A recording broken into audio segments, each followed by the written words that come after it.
Donc Tyson Oikoro, donc sixième prince de Kakin, elle, en vrai, on va pas passer des heures sur Tyson parce qu'honnêtement, elle a pas beaucoup d'influence sur l'histoire. Je pense pas que ce soit un personnage qui va résister très très longtemps. Qu'est-ce qu'elle a de particulier en sa bête spirituelle protectrice? Et elle a deux gardes du corps qui sont des hunters, donc Izunami et Juliano. Izunami qui est le maître de Kurapika, qui est le seul. Bon, après Juliano, je sais pas qui c'est exactement, mais Izunami semble le seul à être un petit peu compétent dans l'histoire. Tout le reste, c'est des gardes qui ont un genre de. Enfin, qui jouent un rôle en fait. C'est ça qui est un peu bizarre, c'est que je pense pas qu'il y en ait un qui utilise le nen. Peut-être, difficile à dire. Mais pour le moment, c'est des personnages qui jouent des rôles que Tyson leur a donné. Donc très très très chelou. Hein. En tout cas, si on se pose un petit peu sur Tyson quand même, on a donc sa bête spirituelle protectrice qui est un genre d'œil géant en forme de cœur avec des petites ailes là, qui balance des genres de petits d'insectes de naine, on va dire, avec un œil. Des insectes qu'on a vu un petit peu partout se balader, tout ça, et qui aspirent le naine des gens qu'elle colle, on va dire, pour venir alimenter, a priori, la bête spirituelle protectrice, enfin, en tout cas, l'œil géant. En gros, j'imagine que plus les petites bêtes absorbent de l'énergie, plus donc ça rentre dans cet œil géant, et il parle d'un naine un petit peu comme le Genki-dama de Goku, c'est-à-dire absorber l'énergie pour la relâcher en une fois. Donc on peut imaginer que il pourrait y avoir quelqu'un qui veuille tuer Tyson et que toute l'énergie absorbée vienne détruire la personne qui a essayé de le tuer. Peut-être que l'œil fait un rayon laser ou un truc comme ça, un genre de rayon d'émission qui serait un petit peu qui serait ultra puissant, limite un truc du style Meruem. Peut-être j'exagère, mais voilà, qui expulserait un pouvoir immense qui détruirait la personne en face, qui tuerait et vraiment limite détruirait la personne. Et à partir de là, j'imagine qu'il faut récupérer encore une fois de l'énergie. Donc c'est là où Tyson serait vulnérable. Faut, à la limite, t'es deux, il y en a un qui meurt et l'autre qui tue Tyson. C'est pas le mieux, mais bon, voilà, on peut estimer que le membre de la garde de Benjamin, donc Oraou, je sais pas comment ça se prononce, essaye d'attenter à la vie de Tyson, se fasse tuer par la bête spirituelle, et derrière, il y aurait quelqu'un d'autre qui viendrait la tuer. En tout cas, je la vois pas aller très très loin dans la guerre de succession. Mais par contre, c'est vrai que il y a plusieurs choses. Il y a donc le fait que Giuliano soit sous l'influence de la bête spirituelle protectrice. Donc en gros, quand on lit le livre de Tyson, reçoit on a du bonheur en échange, on va dire. Et du coup, c'est vrai que l'aura est collectée, mais en même temps, en retour, t'es heureux. Voilà. Et Giuliano, comme il est sous cette influence-là, il y a de fortes chances qu'il fasse des choses complètement débiles pour protéger Tyson, éventuellement.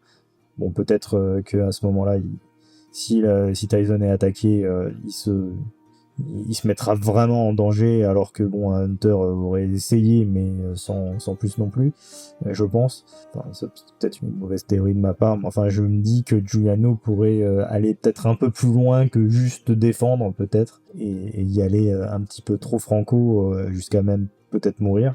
Ou alors, comme il y a un genre une punition très sévère au cas où, si jamais on brise le tabou des livres, du livre de Tyson, peut-être qu'à ce moment-là, ce serait justement Giuliano qui laisserait échapper un truc qu'il faut pas. Mais je sais pas trop ce que ça pourrait être, ce tabou-là. Bon, je me suis dit peut-être, si dans le bouquin, plus on lit le bouquin, plus on a du bonheur en retour, et donc moins on a envie de révéler les secrets du livre, dans un sens, mais peut-être que dans le livre, je sais pas, il est expliqué que en fait Tyson est normalement une femme, mais en fait c'est un homme. On pourrait imaginer un truc comme ça, que ce serait en fait un trans ou un truc comme ça.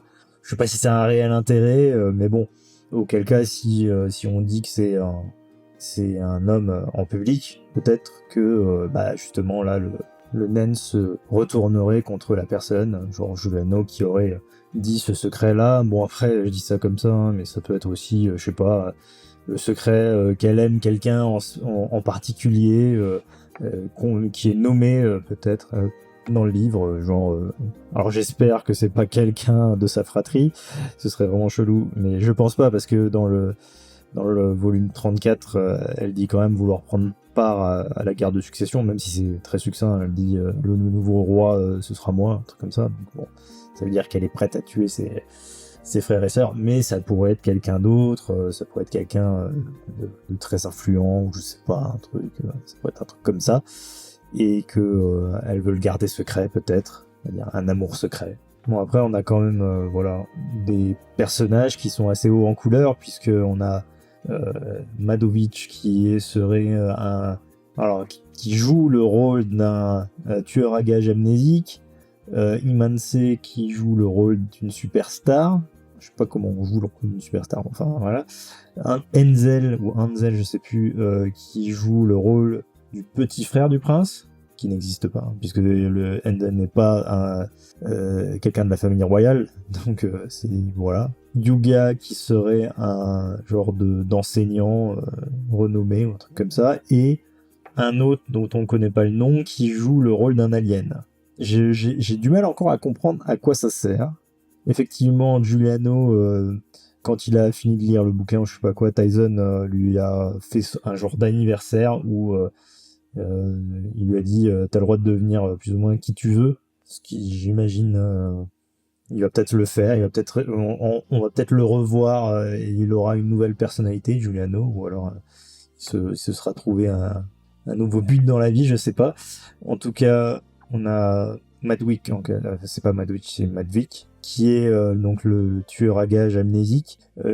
Moi, je le verrais bien dans un rôle, mais en fait, il est dans son rôle, là. Il est dans son truc de tueur à gages. Si ça se trouve, il a jamais tué personne, etc.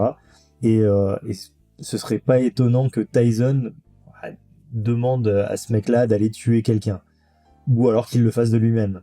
Et qu'on ait à un moment donné le mec qui se la joue James Bond et qui aille dans les couloirs pour aller tuer quelqu'un, mais qui se fasse tuer lui-même, ou alors qu'il y arrive d'une manière un peu surprenante. Il pourrait y avoir le naine, pourquoi pas, mais en tout cas pour le moment on n'est pas au courant.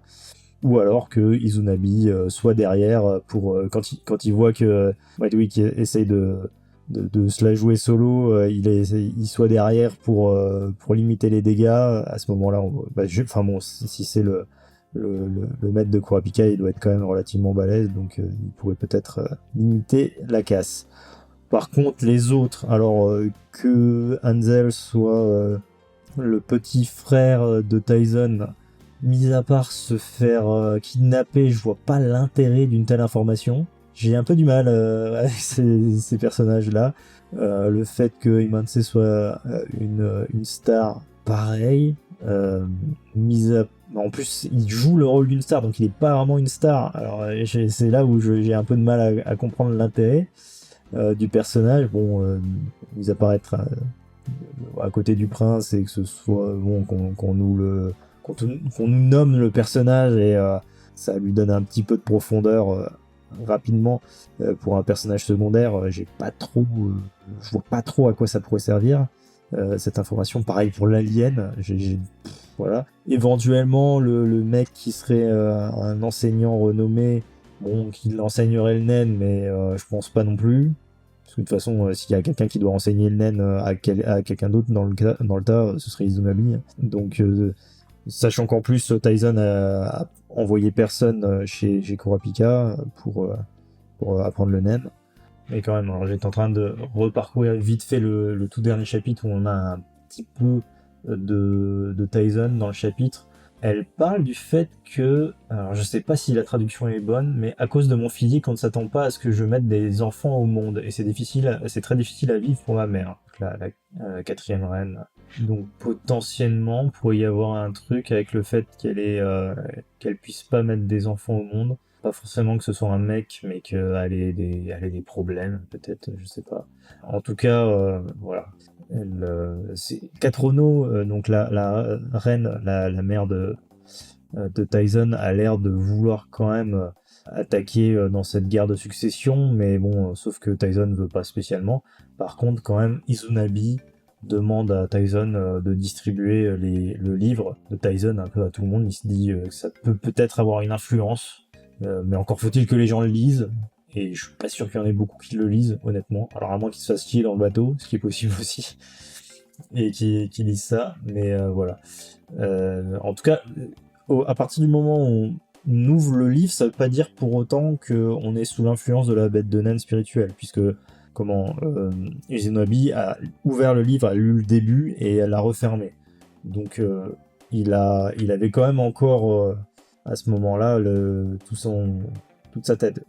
En fait, à partir du moment où tu commences à l'ouvrir, t'es pas forcément tout de suite dépendant de la bête de naine. Voilà. En tout cas, bon, c'est un peu tout ce qu'on a comme info sur ce prince-là. Mais je suis quand même intéressé. Je me demande où va nous mener tout ça.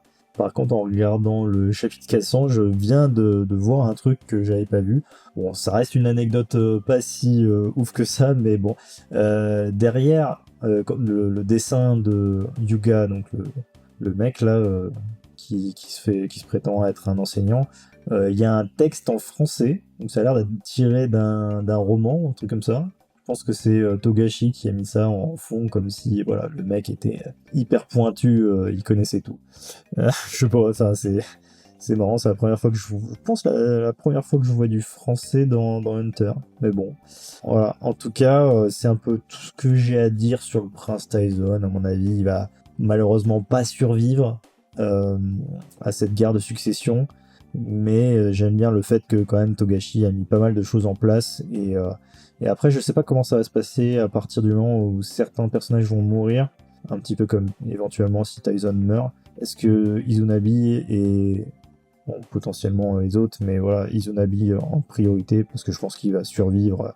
Voilà, comment il va être réparti? Est-ce qu'il il va être renvoyé quelque part, ou est-ce que quelqu'un d'autre peut le réembaucher derrière? Est-ce qu'il pourrait pas revenir avec Kurapika, ce qui pourrait être quand même un super allié de Kurapika?